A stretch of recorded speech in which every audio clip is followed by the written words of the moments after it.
As an animal science undergrad at South Dakota State University in the late 1970s, Franny Fritz was so used to seeing nearly all young men in her classes that she would hesitate if she noticed too many women.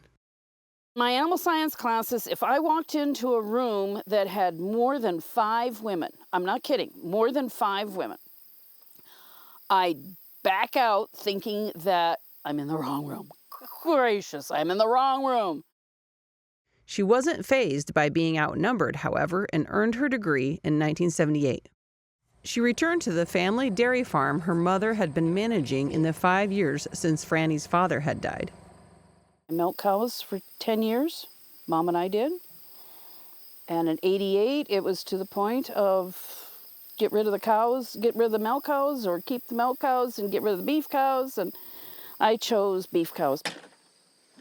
At 69, she's just completed her 47th calving season, which still involves more than 100 cows.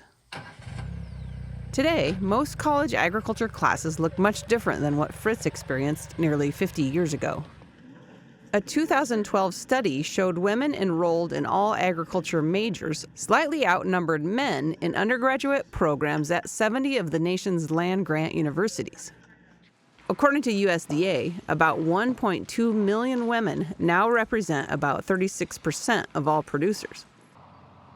In Arizona and Alaska, the percentage of producers who are female sits at 48%, nearly matching their male counterparts.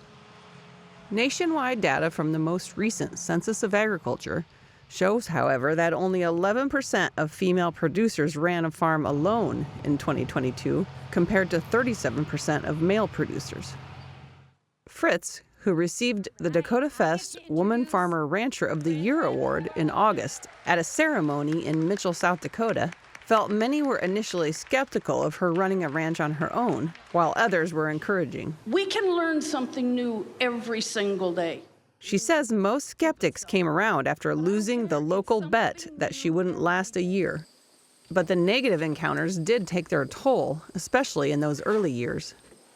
One moment that stands out happened at a tractor parts counter. This partsman was not kind to me. He just wasn't. And he could be a pain in the rear end. Well, I went in one day. I was not having a good day. I just flat out wasn't having a good day. I had a list of parts I needed. I didn't know what the given name was for any of the parts, but I could tell him where they belonged. And he started in. And I looked at him and I said, look, you don't want to wait on me. That's fine. I'll stand here until somebody that does want to wait on me waits on me.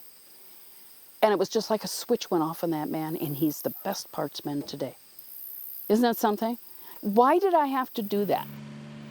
It may have taken years, but she feels she has the community's respect now. I now can go into a parts place and the partsmen are all there and it's, hi, Franny, you know? Or I can go into Magnus where I sell cattle and they know me there. I'm blessed. I am blessed. Cheryl Tevis, an agriculture journalist and magazine editor who spent 36 years at Successful Farming magazine, helped Iowa State University and several industry groups when they made plans to bring women involved in agriculture together for monthly meetings starting in 2004.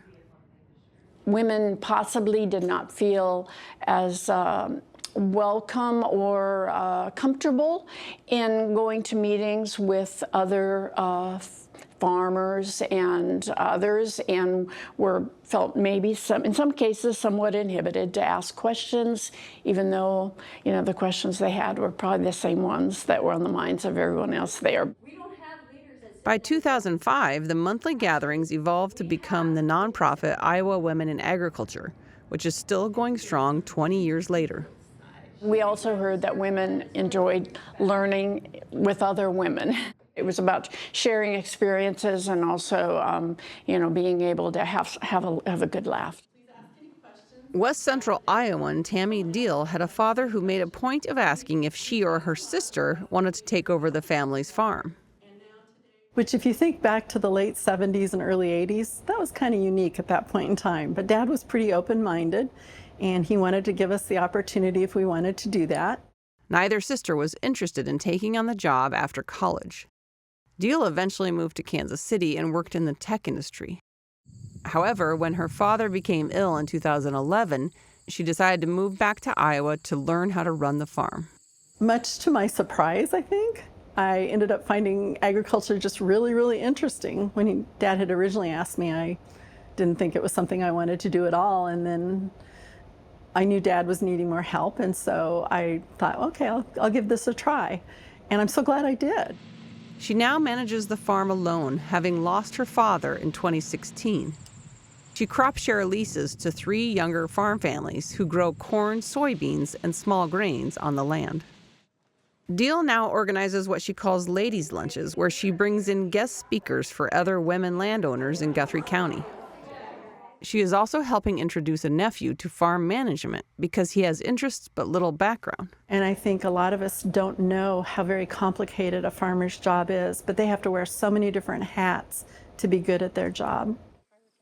Franny Fritz agrees it's important that both men and women be encouraged to at least consider agriculture. Find something that you have an inner peace with. I don't care what it is, but if you have an inner peace and you're just peaceful, we all have bad days. Yeah, the world can feel like you've been dumped on really bad. But if you have that inner peace, you'll get through it. For Market to Market, I'm Colleen Bradford Krantz.